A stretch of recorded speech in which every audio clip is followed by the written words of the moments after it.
Hey, The Gathering Place. This is Caleb and Lesley once again with yet another podcast for you. And today we want to talk about why comparison will never leave you satisfied. Comparison will never leave you satisfied.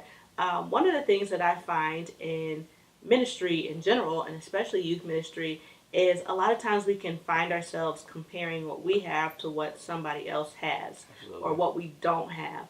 And we can say, I only pastor, 4 or 5 kids, and this person pastors 57, and this person's got up to 72, and, how is it that they can have all of this impact and influence and all this kind of stuff? And then in that, we begin to belittle ourselves a little bit. But one of the things that I love to say is when comparing yourself to someone else, you are comparing your behind the scenes to their highlight reel. That's good. What does that mean? You know all of the flaws and all of the things that don't go wrong and where you can grow and whatnot. But when you see other people telling of their victories, that's just exactly what they're doing. They're telling of their victories. A lot of people don't like to advertise their defeat, if you will. And so when you go on social media, even with word of mouth, people are going to tell you the highlights of what's going on. A lot of times people don't advertise the negative parts of ministry until they've overcome that challenge. Right. And so I want to let you know that you are doing a whole lot better than you think you are, and to never minimize the current impact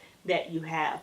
For example, I know with us, we could easily go and say, we have 300 on roll. We have 300 youth. And that might be true from 0 to 18. But at the same time, it's not just about who's in the building, but it's about who are you impacting currently. Because you can have even a school or a youth ministry full of people, but who has really been impacted by what it is that you have done. For example, we get the opportunity to go out and to travel and to minister a lot. And people, one of the first things, and it's really kind of aggravating sometimes, but one of the first things people will ask is, hey, how many you got in your youth group? And it's like, what about, how are you? How's it going? Different things like that.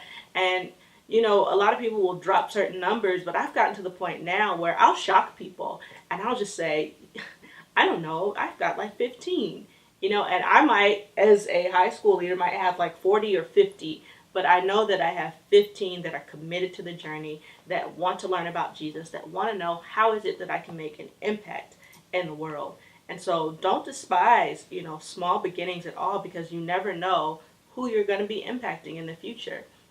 For example, I don't know if many of you are familiar with Pastor Judah Smith. He pastors in Washington State, thousands upon thousands of people, has a lot of influence in the United States and maybe even abroad.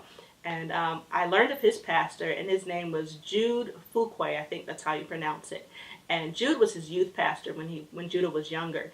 And one of the things I heard Pastor Jude say is that when he was a youth pastor, he only had like 4 or 5 students, and they met in the janitor's closet. That's how small they were. And, he began to think, I don't have a lot of people, what's going on, all these different kinds of things. But Judah was in his group. And Pastor Jude poured himself into that youth group that he had.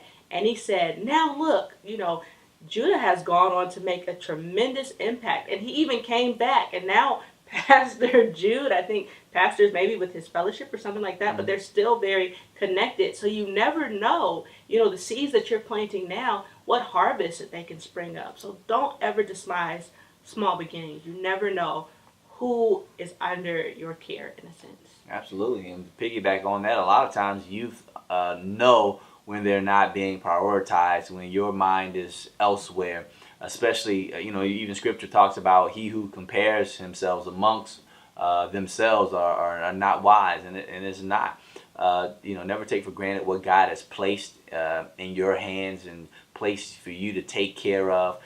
Because, even look at the life of Jesus. Jesus had a small core group of 12, and that group changed the world as we see it today. Mm-hmm. So the number changes often, but the number doesn't make the difference. It's the quality time that you put in, the amount of influence that you have, the intentions behind what you do.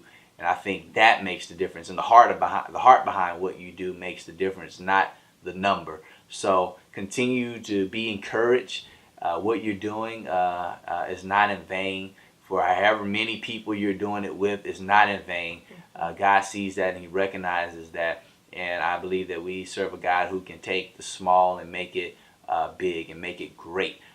Actually, I think that's even better. He not necessarily the small and makes it big. He takes the small and makes it great.